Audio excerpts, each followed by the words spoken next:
there would be a way to win. Renato could feel it.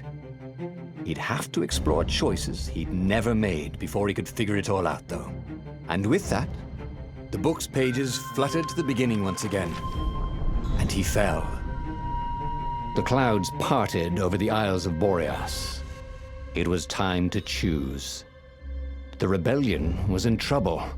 Ravens were scouting for the secret rebel base. They needed a game changer. Pieces of the Skyripper had surfaced.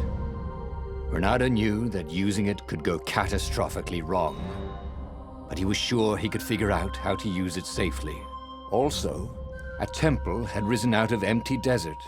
The Emperor had brought the Skyripper pieces up out of ancient burial by his obscene rituals. Could this be where the Iblis stone was hidden? Someone better get it before he does, thought Renato. And also, his old friend Lupino needed rescuing. Of course, Renato had a pretty strong suspicion that Lupino had betrayed the rebellion. But could Renato really leave an old friend to the Ravens?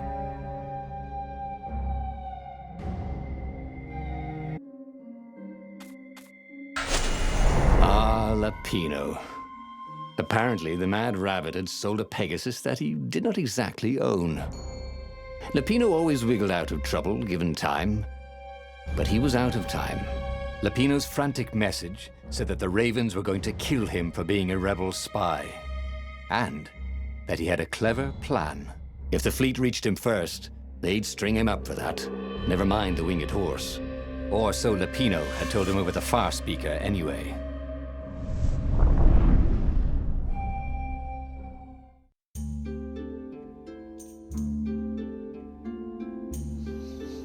Lupino had apparently managed to confuse the judge by arguing that he hadn't actually stolen a winged horse. He'd only sold it.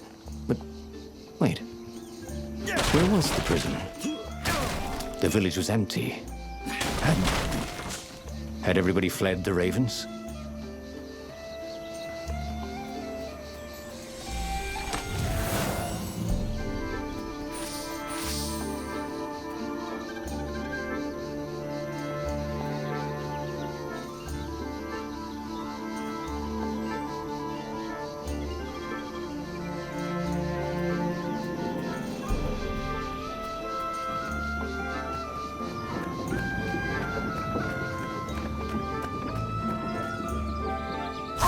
Shall we dance?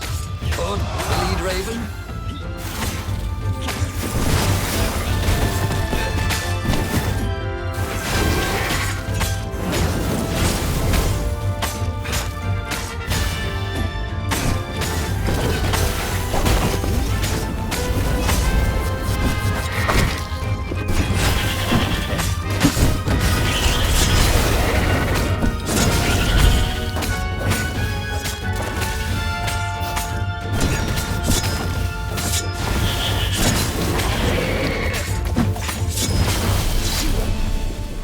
That was odd. Renato had been here, at this exact place, at this exact time. But this time, there were so many more Ravens.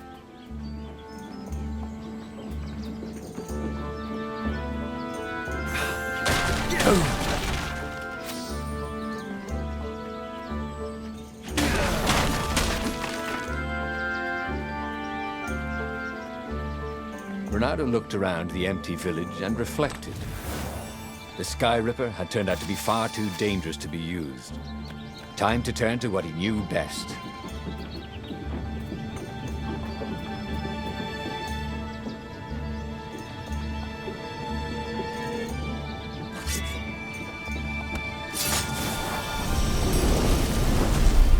I wonder what happens if I go that way.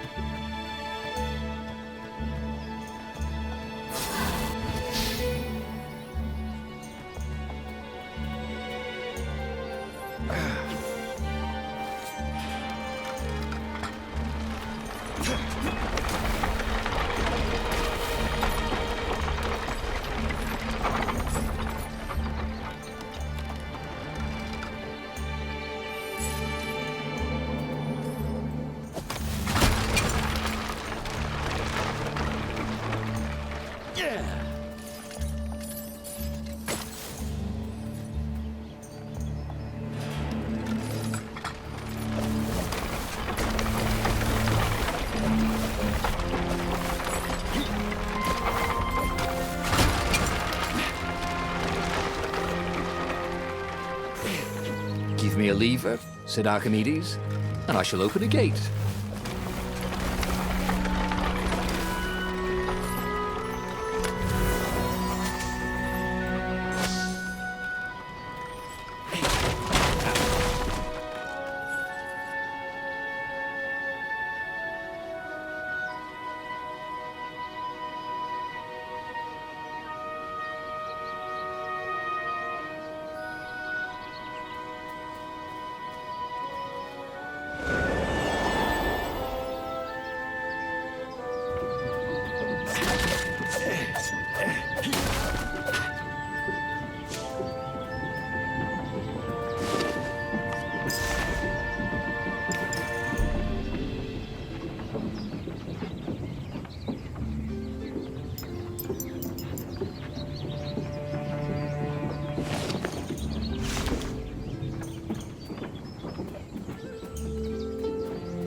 Ravens were landing everywhere.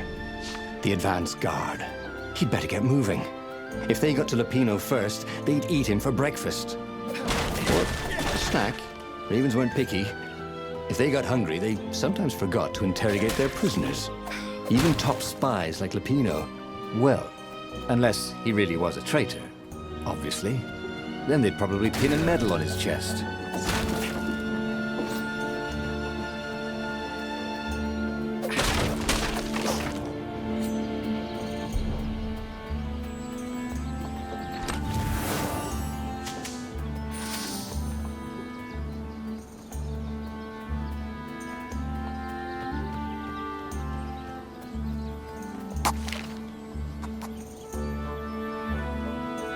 Every day he was getting better and better.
You got such delicious looking eyeballs! Caught the lead, Raven. Thank Thank you, I think, said Renato. It never hurt to be polite.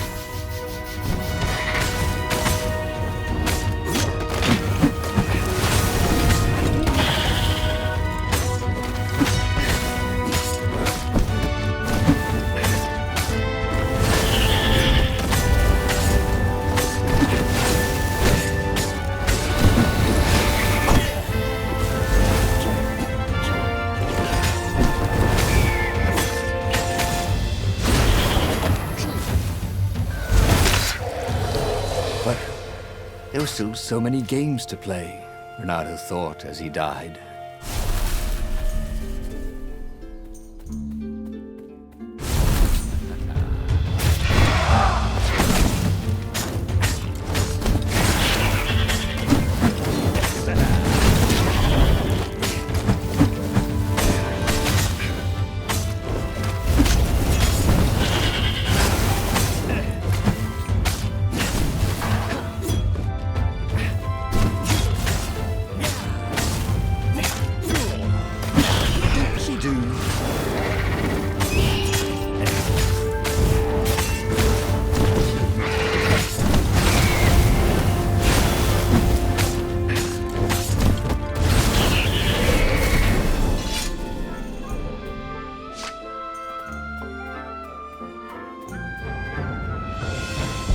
Lupino would betray him. But now Renato knew that. What would Lupino do if he knew that Lupino was going to betray him? Well, he'd concoct some crazy scheme, wouldn't he? Use Lupino's betrayal against him and it would blow up in space. Maybe he was overthinking this. Well, that would be a first.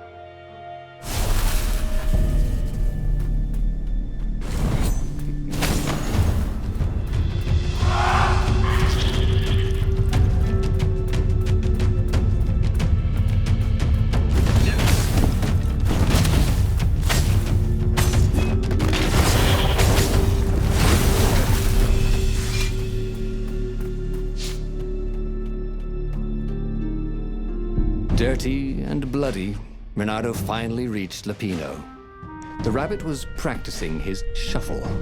Renato recognized the cards. It was Lupino's favorite deck. Oh, I thought you were in danger.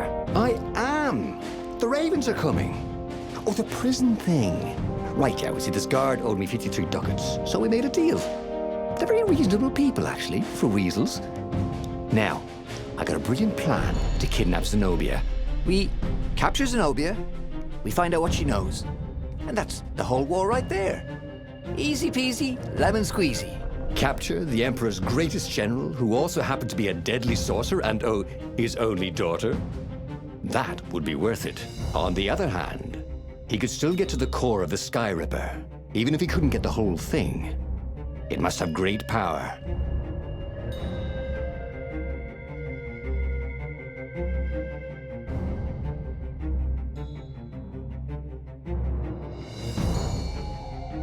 To make the Skyripper, the transcendent Emperor had wrapped an armature around the eye of a god. Renato had already let that armature slip away to save Lupino's life.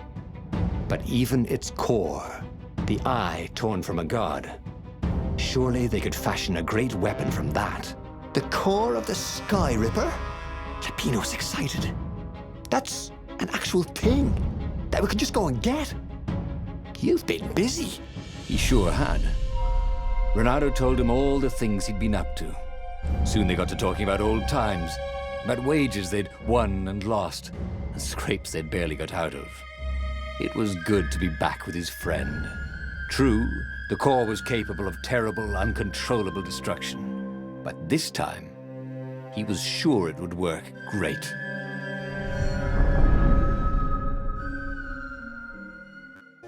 It's beautiful here, thought Renato. It was nice to be back with his old war buddy. All right, Lupino was a traitor. But still, he was good company.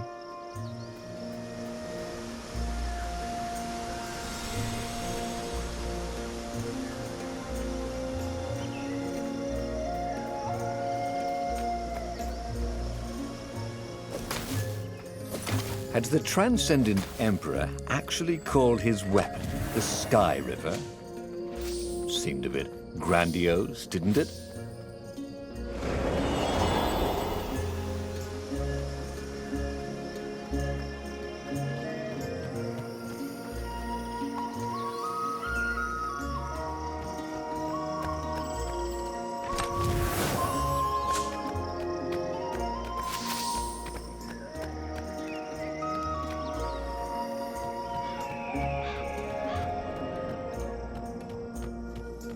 Ice walls only let you through if they knew you were cool.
There was something sour in the air.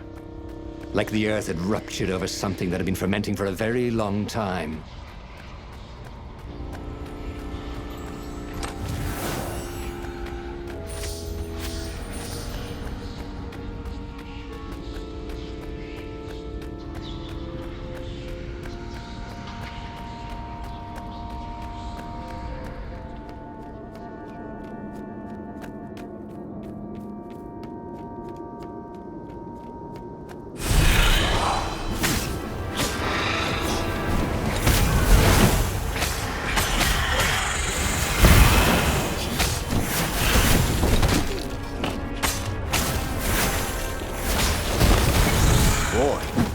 If only you had some sort of gun that made poison.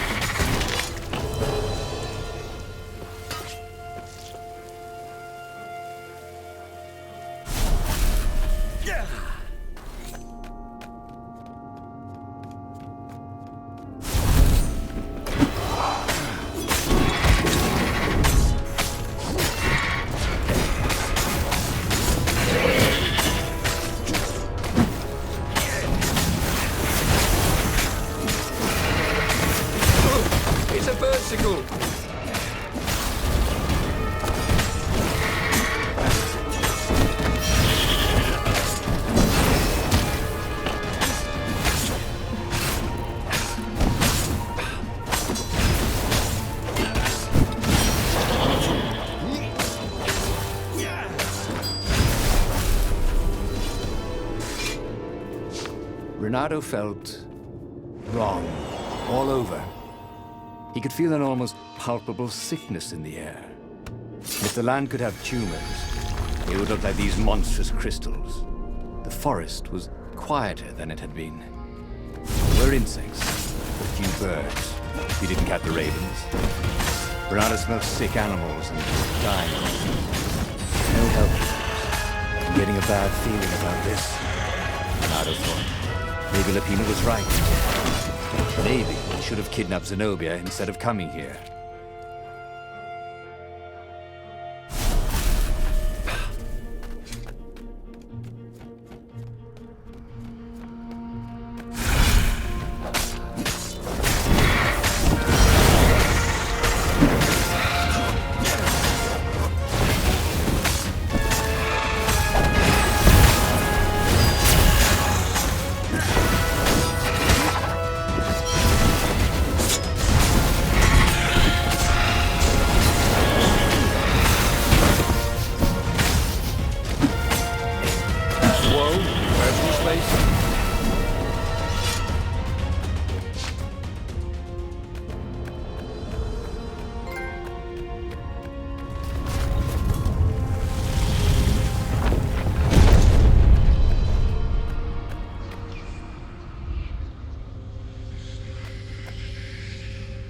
As he held the radiant icosahedron, Renato felt queasy, like dozens of tiny worms were nibbling his insides.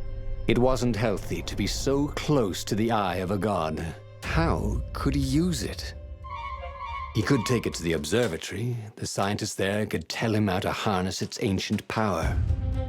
But honestly, Renato ached to get away from it. He brought the core back with him to the Farfarer. But honestly, Renato ached to be rid of it. "Tell you what," said Lupino.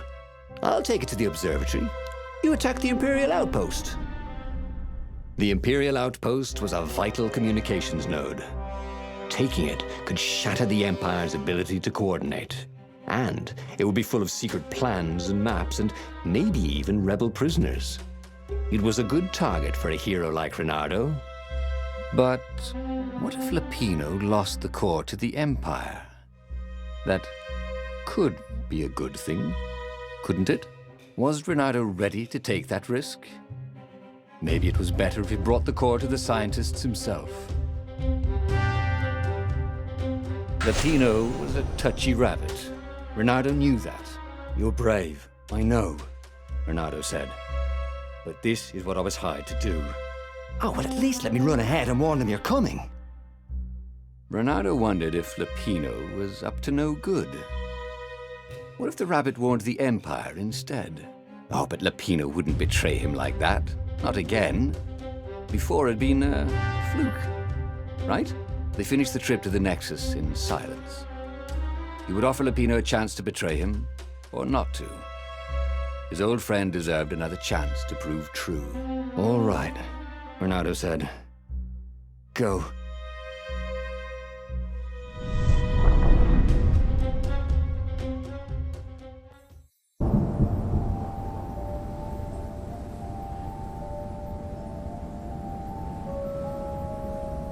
As Renato watched Lupino vanish on the horizon, he could feel nausea building in him. He felt ill. Could his knees really be aching this much? But how could he have handed the core off to Lupino? That was a recipe for disaster.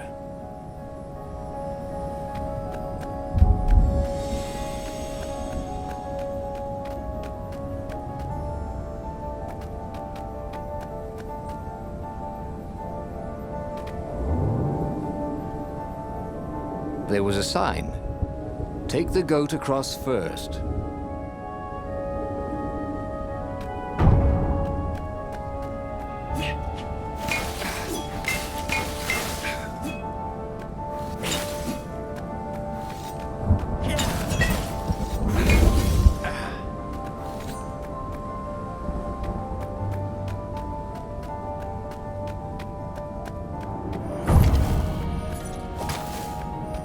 If only he had some way to break the ice, or convince it he was a friend.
Renato had been the terror of the sandcastles when he was 2.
Ooh, Renato loved to improve his gear.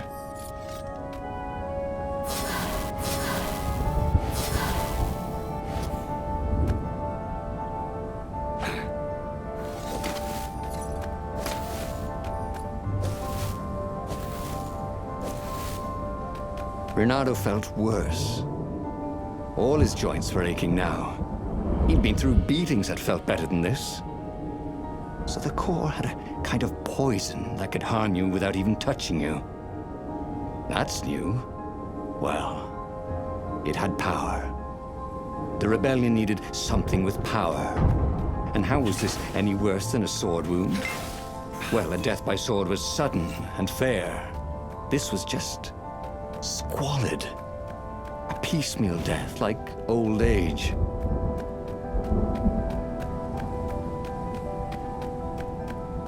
Ooh, wouldn't his gauntlet look swell with that jewel in it?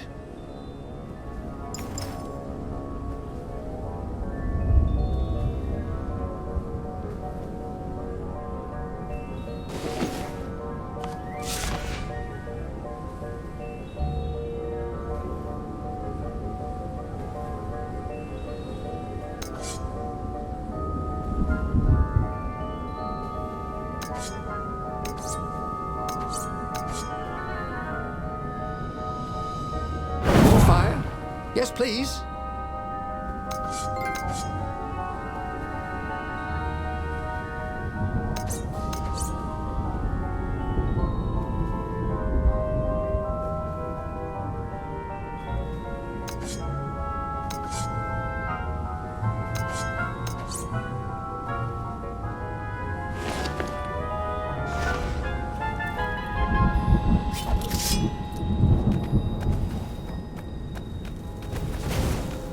This is quite a view, he thought.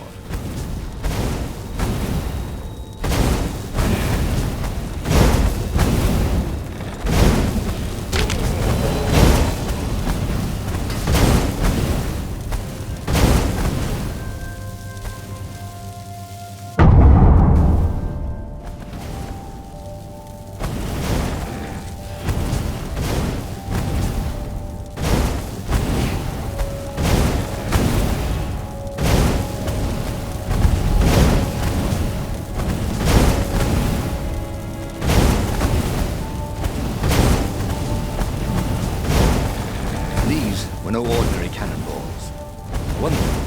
Ordinary cannonballs were black.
present?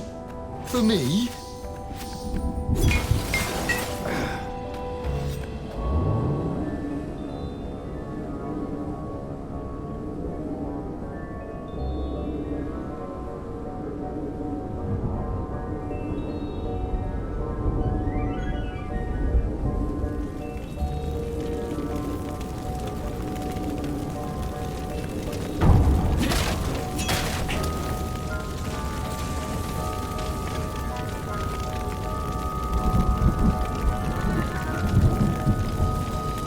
The observatory was a burning hulk. Dead scientists everywhere. Bernardo found the mad rabbit cowering under a desk.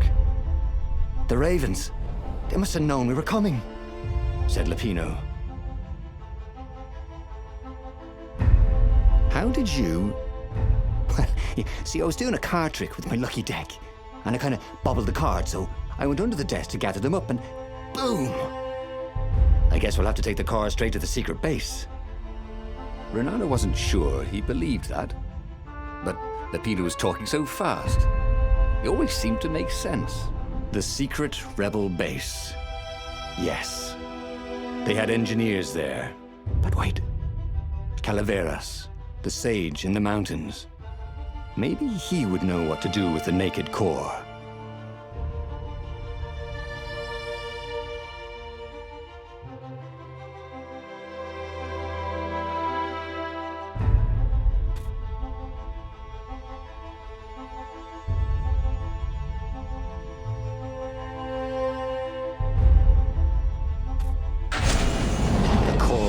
Killing him. He needed help. The sage, Calaveras, had given him the maps to find the armature and the core. If anyone knew the true name of the Transcendent Emperor, if anyone knew how to assemble the Skyripper, Calaveras did. If anyone could heal Reynardo and render the core safe, at least to its bearer, surely it was he.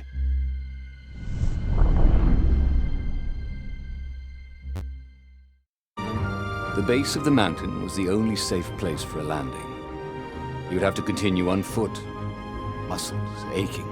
Calaveras was a scholar, not a doctor. Could he really save Reynardo from the poison radiating from the lost god's eye he was so recklessly carrying?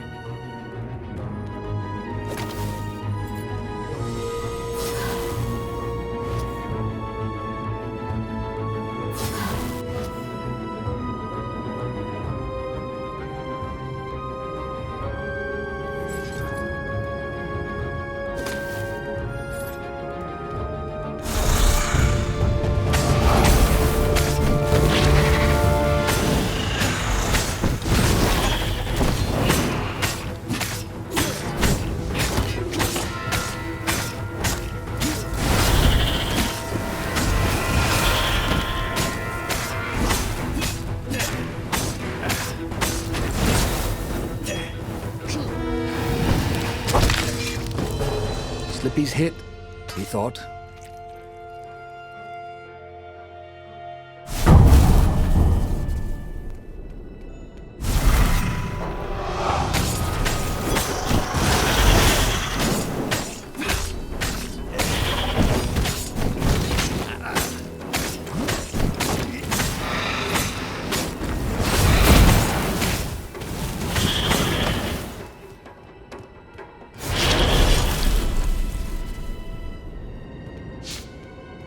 Oh, this was not a fun way to die.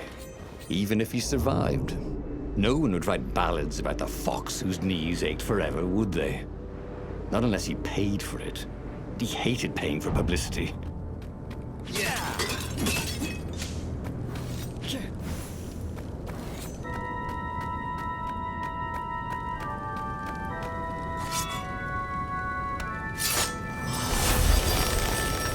Or I could go that way, he thought.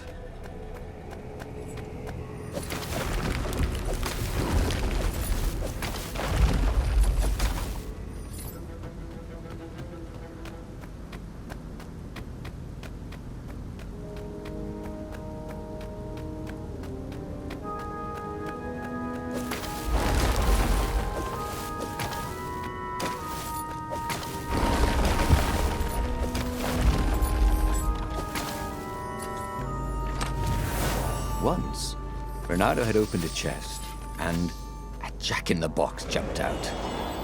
Jack-in-the-Boxes, they gave him the Wiggins.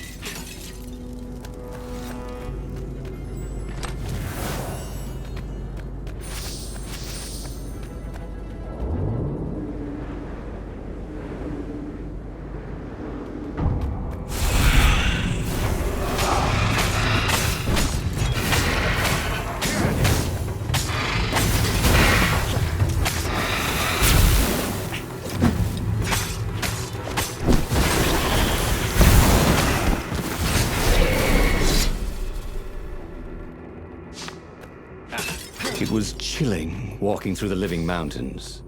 There was always noise up ahead. Insects, birds, the croak and flutter of ravens arranging ambushes.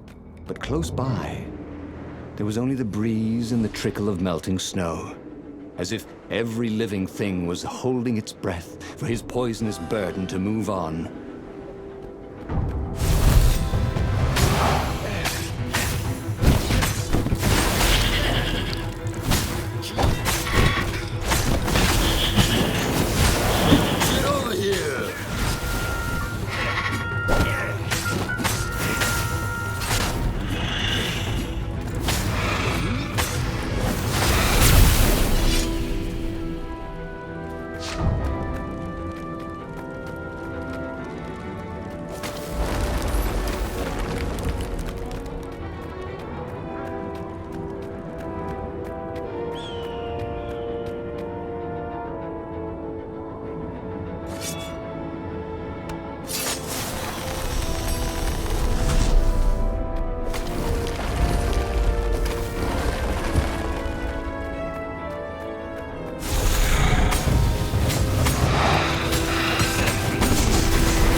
This stone was incredibly valuable. Renato could sense it. Also, it still had its price tag.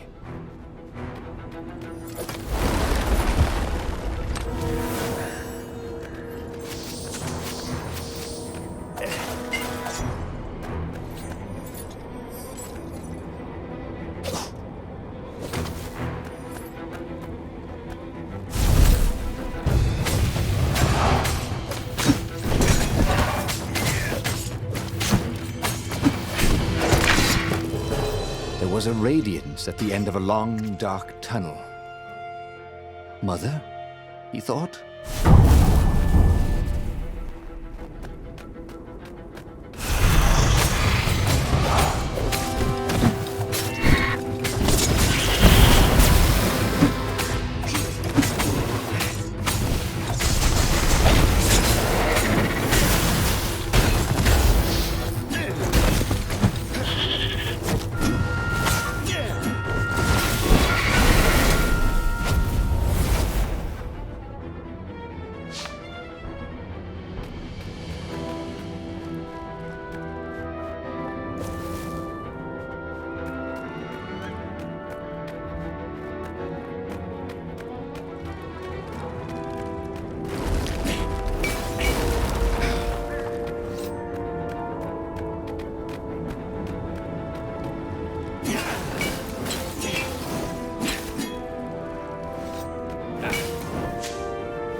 This thing really needed a roof.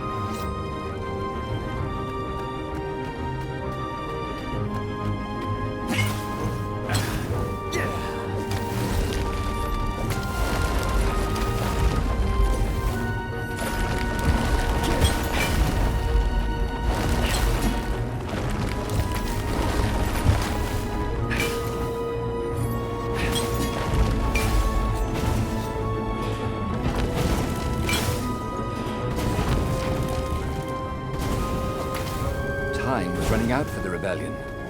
They might already be fighting the Imperial fleet. Everything hinged on Calaveras' ability to turn an exiled god's eye into something deadly.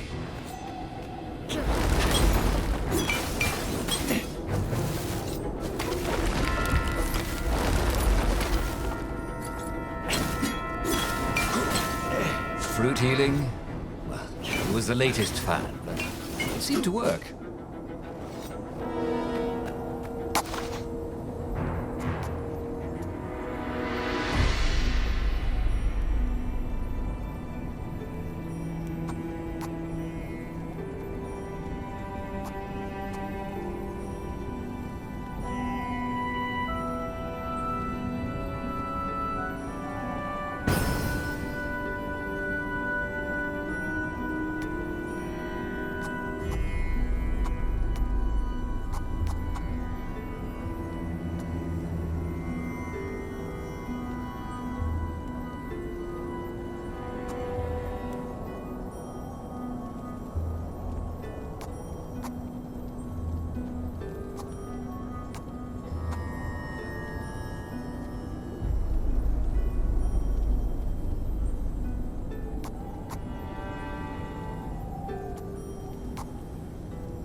The core! Splendid!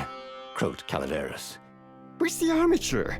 Right, I was kind of hoping you wouldn't need it. No, I don't. It's just a professional interest. We've got much better prismatics than the old TE ever did.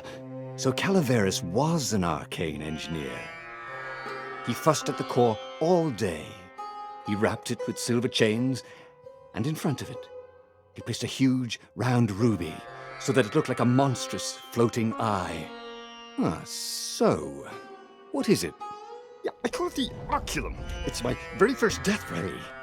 And it won't poison me? Oh, no, it's completely safe now.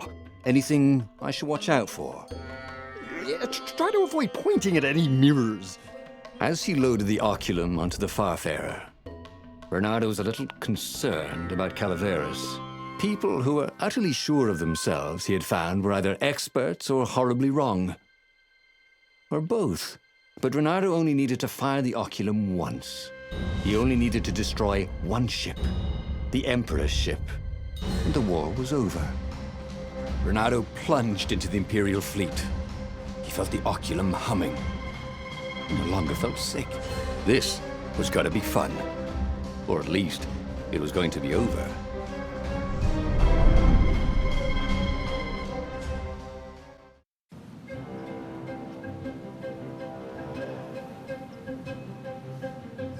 Bernardo resisted the temptation to fire the oculum until the time came. He could sense its arcane energies yearning to escape the sage's wrappings. But it wasn't eating him alive. So that was a plus. He felt good about himself. He'd saved a friend, he'd helped the rebels, he'd relied on himself, but he'd listened to others. He felt like the right sort of hero. Wise, yet decisive. Calaveras had been so sure it would work. Maybe he could fire it just a few times. No harm in that, right? But only when he absolutely needed to.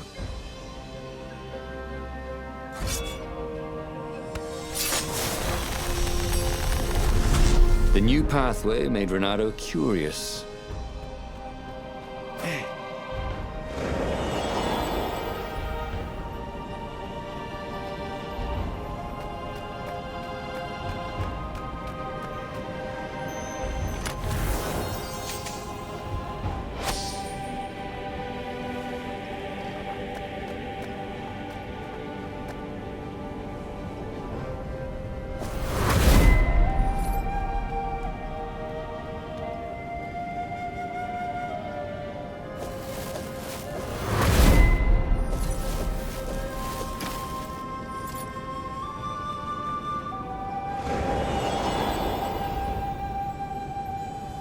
Bernardo's arm was getting tired.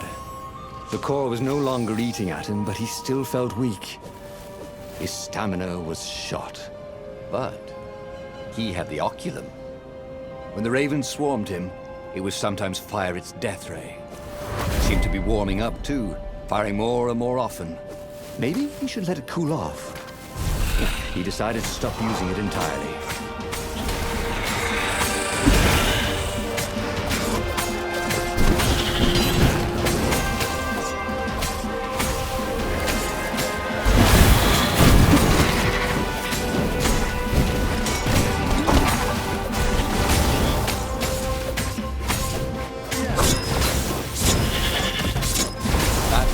That's going to hurt.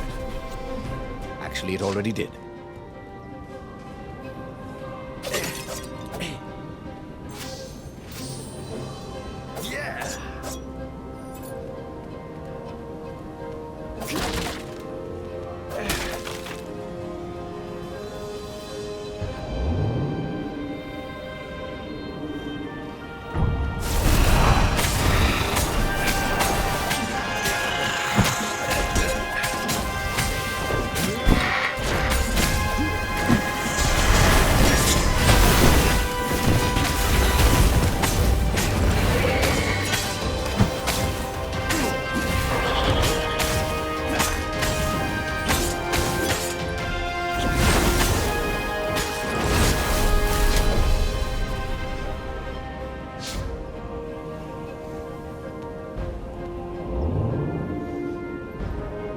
The platform used a hybrid propulsion system fueled by anti-gravity and wishful thinking.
Odd. The oculum was still hot to the touch. He almost thought it was getting even hotter. Well, that was ridiculous, of course. Anyway, he'd only to fire it one more time, and then he could chuck the whole contraption into the abyss. And the Emperor's ship was now in range. Bernardo squinted. He could make out the line of ravens protecting the ship. Zenobia in front, conjuring. And on the deck, yes, that was His Imperial Majesty, pacing in his golden armor. Bernardo lined up his shot and fired. Caught in the beam, the ship burst into flames. The ravens and Zenobia exploded. The Emperor, too, exploded. Bernardo waited for the beam to stop, but it only got brighter. and the oculum hotter. Frantic, Renato pulled the oculum towards the abyss. The ruby burst into flames. The shiny metal casing glowed, then melted. That was good. Now the core could cool off, right? Renato ran. The blast incinerated him instantly, along with both fleets. The shockwave could be felt across all Erda. That winter, with neither Empire nor rebels to rule them, the islands slid into banditry. And so began the Second Age of Darkness. He should go back to some of the choices he'd faced before. Maybe there were new paths that had opened up, like those doors he was opening up all over the map that took him to new treasures and around his enemies. And he hadn't learned anything new this time. He'd done the same thing twice, yet expected a different outcome.